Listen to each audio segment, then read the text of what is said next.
teach about knowing who you are as your identity. If you don't have your culture, if you don't have your name, if you don't have this, then who are you?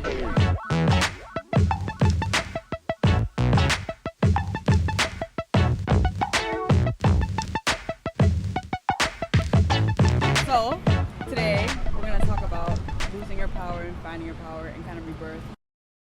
What point in your life did this kind of happen?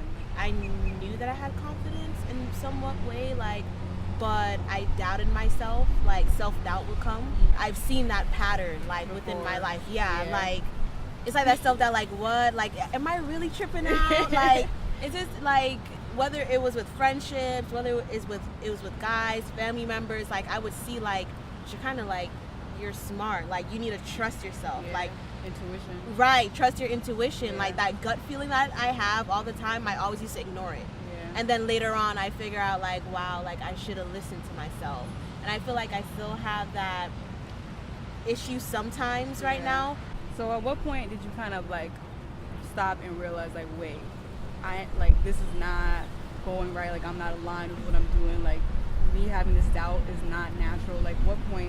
What happened that you were just wait, this is not right? I think of myself as a giving, a social person, but I started to realize that I was giving into the wrong friendships, giving into the wrong relationships, and I started seeing a pattern, and it hit me because it started to take effect on me physically. I felt drained, physically, emotionally, spiritually.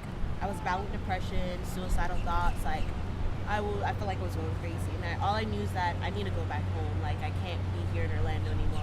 If you're investing time in whatever it is, or if you're always with that person or that something, you're making a soul tie. So I feel like it was hard because I feel like I was separated. I was separating myself from that person.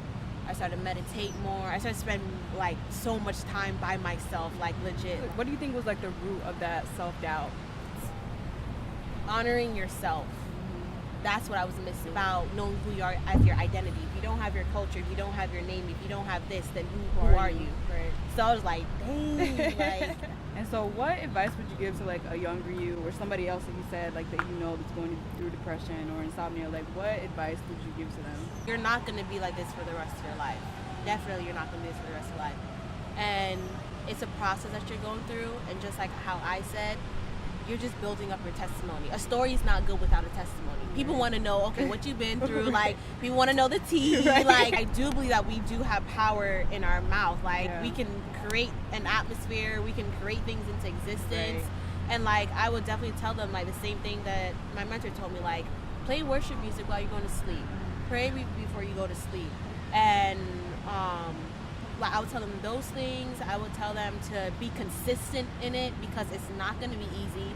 After one prayer, you think everything will be glitter and gold? No. When you ask for people's opinions, it's nothing but their experiences, their values, and their fears. Right.